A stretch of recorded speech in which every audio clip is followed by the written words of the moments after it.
galera! Como especial de 1 ano do canal Código Vermelho, eu decidi fazer aquela pergunta de entrevistas comigo. E essa pessoa, né, ela até gosta, mas ela não usa boné, então...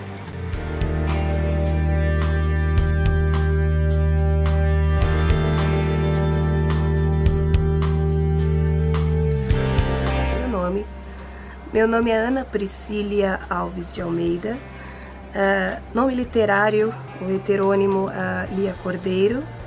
Eu uso Lia Cordeiro, este nome, para divulgar os projetos que tenho feito para e com o autor Pedro Bandeira, e também para divulgar os meus projetos no Wattpad, no qual sou embaixadora também há 1 ano. Minha idade. Eu tenho 29 anos recentes. Minha profissão, né, eu sou fisioterapeuta, formada há 4 anos, especializada na área de ortopedia esportiva, atuante na área de ortopedia e na área ocupacional, local onde mora.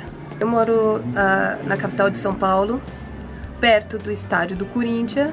Eu não sou corintiana não, tá, gente? Conte-nos como conheceu as obras do Pedro Bandeira. Há 14 anos atrás, quase 15, minha tia, que é professora de português, minha tia apareceu com alguns livros.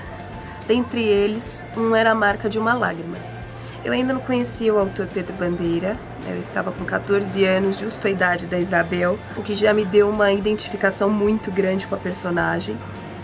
Eu já gostava de ler, mas ainda não tinha encontrado aquela obra em que eu parasse e realmente visse, me visse na história, me entretesse, e eu consegui isso com A Marca de uma Lágrima. Então, falando das divulgações, né, quando eu li A Droga da Obediência, pouco tempo depois de ter lido A Marca de uma Lágrima, foi o estopim para que eu começasse a divulgação do autor Pedro Bandeira. Foi a minha primeira, eu considero a minha primeira grande divulgação, porque eu fiquei 1h30 no celular falando com uma colega de escola, e eu me emocionava tanto ao falar, né? Eu tenho certeza, meus olhos brilhavam, eu chegava até a lacrimejar de tanta emoção falando dos caras. E dali eu não parei mais. Meu histórico com Pedro Bandeira é um pouquinho grande, né? Eu falei há quase 15 anos. Eu sei que tem leitores aí de muito mais tempo, que conhecem o Pedro há muito mais tempo. Mas eu, desde aquela época que eu comecei essa divulgação, eu logo me interessei por tudo que se relacionava com o autor. Eu busquei artigos na internet, imprimia tudo. Artigos, comunidades, sites. Acabava vendo o nome de fãs do autor, o que seriam os fãs ilustres. Iria atrás também dos fãs, né, para querer conhecer mais. Puxa, nós temos tanto em comum, você é fã do Pedro Bandeira e eu também. Eu ficava emocionada quando encontrava com os fãs do Pedro Bandeira. Imagine como foi quando eu encontrei o Pedro Bandeira. Então, se eu tenho algum grande momento com o Pedro Bandeira, eu tenho vários.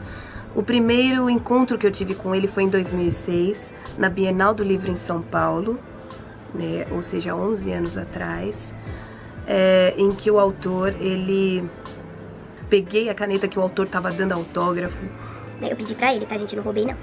Ainda funciona essa caneta, né? E foi em 2006 isso. Em 2005, 1 ano antes, eu criei uma comunidade no Orkut para divulgá-lo, né? Eu virei moderadora de uma grande comunidade chamada Os Caras Pedro Bandeira, e passei a gerenciar uma comunidade destinada a fanfics, porque eu comecei a sentir muita falta. Quando eu li Os Caras, eu relia e queria muito mais. E era isso que eu sei que vocês também pressionam o Pedro até hoje. Cadê a outra obra dos caras? Quero mais, quero mais. Então eu comecei a promover outros leitores a escreverem as suas histórias de fãs, que estava em alta, ainda está em alta, com relação aos caras e outras obras do Pedro. Quando o Orkut perdeu a sua visibilidade, eu migrei para o Facebook e decidi criar a página, a princípio com o nome do autor. Passaram-se alguns anos, né, e assim como aquele filho pródigo, aquele filho rebelde, né, mas que depois volta. eu fiquei um pouquinho ausente das páginas, comecei a ter dúvidas sobre a minha profissão, até porque começava a ser adulta.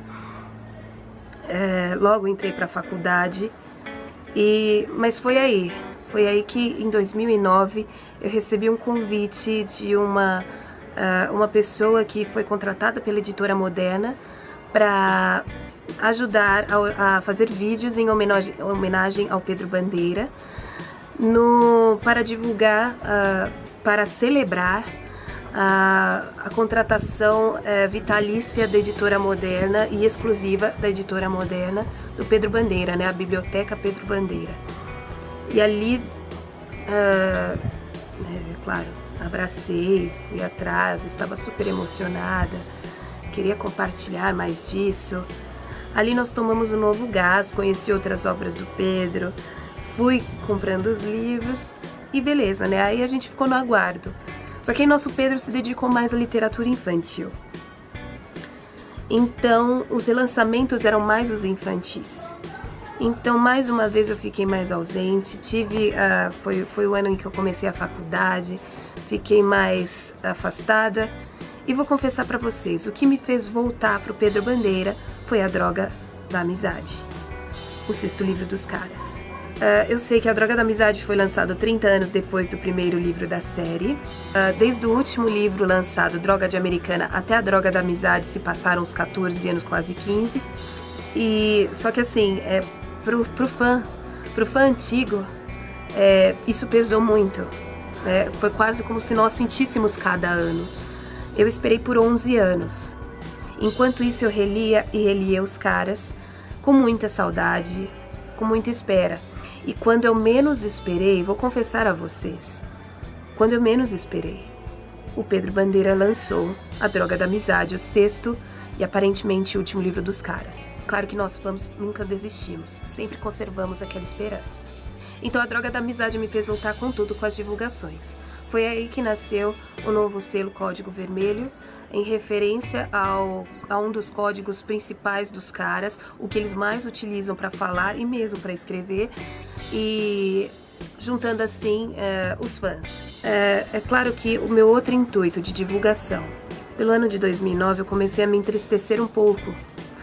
Eu comecei a perceber e a ler os livros que estavam fazendo sucesso para aquele público que eu também pertenci. E aí eu comecei a ficar triste, porque são livros legais, de entretenimento, mas que não tinham aquelas mensagens fortes que os caras tinham para nos dar. Eles são de 30 anos atrás. 14, 15, 16, 17, 33. Hoje em dia é 33 anos. Mas a mensagem dele se torna tão atual que ele é atemporal. Os caras são atemporais. E o cuidado que o Pedro tem nas suas obras, não apenas nos caras, mas em todos os seus livros, é muito grande. E isso tem que ser divulgado para os nossos jovens. Foi esse o maior intuito de eu continuar com a divulgação dos livros do Pedro Bandeira. A necessidade dessa nova geração conhecer as obras do Pedro e todo o seu cuidado. Com certeza a gente vai se identificar muito mais com as obras dele. Há algum episódio da sua vida em que você possa relacionar com as obras do Pedro Bandeira? Eu era muito curioso, né? Como eu disse, o primeiro livro que eu li foi A Marca de uma Lágrima. Eu tinha a idade da Isabel. Eu tinha os temores da Isabel. Eu tinha eu tinha, né, os medos da Isabel. Eu era cabisbaixo como Isabel. E também era meio nerd como Isabel. Então eu acho que a gente se identificava bastante. Depois, com A Hora da Verdade, né? Foi muito engraçado que a Yara, a antagonista que se tornou a principal do livro lá, ela também tinha minha idade. Eu li aos 17 anos A Hora da Verdade. Aí eu me identifiquei pela idade. Não pelas maldades, tipo, não. Eu também tive, né, um grupo de investigação que não deu certo, não. Era só umas brincadeiras de criança, do tipo, quem pegou minha tesoura? Mas vivia sumindo material na escola. Mas fazer o quê? Mas eu acho que é por isso que a gente se identifica tanto. No fundo, vocês também se identificam. É por isso que nós gostamos muito do Pedro Bandeira. É o seu cara favorito. Eu amo muito todos os caras. Acho o Chumbinho o mais cara dos caras, né? Ele espiou os caras sem que eles soubessem. Ele sabia todos os códigos e sinais e eles não faziam ideia disso. né? A Magri representando toda aquela feminilidade, aquela representação feminina digna, né, nos caras. O Crânio super inteligente, o Kalu com aquele talento todo, misericórdia. Eu não consegui imitar uma coruja aqui no outro vídeo, mas enfim. Assim como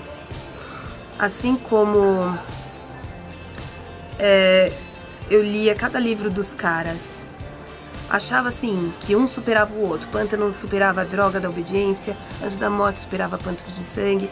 Assim como eu achava mesmo que um superava o outro quando eu lia, no final eu sempre remetia ao primeiro. Não, é a Droga da Obediência. Assim eu também me remeto ao Miguel. O Miguel é meu cara favorito. Ele é muito maduro para a idade dele. Todos os caras são maduros, né, para a própria idade. Mas acredito que o Miguel seja muito focado. Ele é humano, né? Ele também é humano. Por isso que ele chega eu falando dos livros, né? Em Droga de Americana ele fraqueja um pouco. O que realmente me deixou muito irritada com você, viu, Miguel? Mas por você ser humano e por eu te amar tanto, você sabe que eu criei aquela fanfic, né, Miguel? Eu criei aquela fanfic pra te favorecer também. Porque assim como o Pedro Bandeira te favoreceu em A Droga da Amizade, você é o cara favorito do Pedro, você é meu cara favorito. Você é o líder, você tomou meu coração. Magri Miguel, Magri Crânio.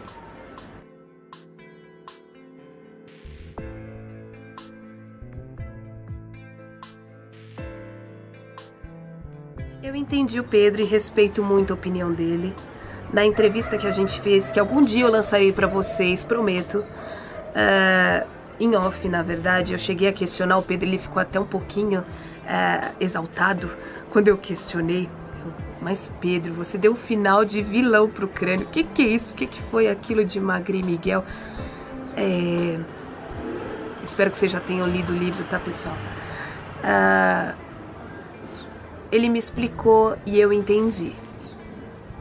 É aquilo, né? O Miguel é o favorito, o Miguel era o Pedro Bandeira e a Magri era a personagem feminina principal. Então, a mocinha fica com o mocinho, ué. A gente vai fazer o quê, gente? Foi isso? Eu confesso que eu não esperava mesmo que o Crânio e a Magri ficassem juntos. Porque na vida real é muito difícil que um relacionamento se estenda por tantos anos. Relacionamento de colégio, eles ainda eram crianças. Maduro, sim. Os caras, sim. Mas é muito tempo à frente. Mas eu também não esperava Magri e Miguel. Eu torcia pro Crânio e Magri. Deixe o livro do Pedro Bandeira como recomendação para os demais fãs. Assim como quando eu era criança, eu amava os livrinhos de poemas, dos livros de português que a minha tia trazia e os quadrinhos. Eu recomendo para você, primeiro leitor. Você que tem filhos, ou você que está assistindo mesmo, porque hoje as crianças são bem interativas, né? Cavalgando Arco-Íris. É um dos livros do Pedro Bandeira e que tem vários poeminhas com identificação para as crianças. Então, eu recomendo muito essa leitura. Aí você que já quer ler algo mais novelesco, não tanto novelesco, né? Algo mais prosa, leiam A Flecha Traiçoeira. É claro que eu tinha que recomendar A Flecha Traiçoeira, né, gente? Por que será? Mas enfim, A Flecha Traiçoeira é uma linda história sobre a amizade, independente da raça, independente da etnia, independente do estilo de vida. Você, adolescente, lá para os seus 12 anos, a partir dos 12 anos, serelepe, ágil, que pensa por si mesmo e que gosta de histórias que envolvem inclusão, leia Um Grande Desafio. Depois dos Caras e a Marca de uma Lágrima é o meu livro favorito. E você, jovem adulto? Você que nem eu, tava todo perdido aí quando saiu da escola. O que eu vou fazer? O que eu vou ser? Ai, meu Deus. Já sei. Você, Mozart? Você, músico? Você, investigador? Você, Sherlock Holmes? Vou ler o livro Melodia Mortal. Você, médico. Médico também. Vamos pra área da saúde, gente. Leiam Melodia Mortal. O primeiro livro do Pedro Bandeira, que ultrapassou aí a fase escolar e que é um sucesso. Maravilhoso. É isso aí, gente. Obrigada, caras, e até mais. Fui!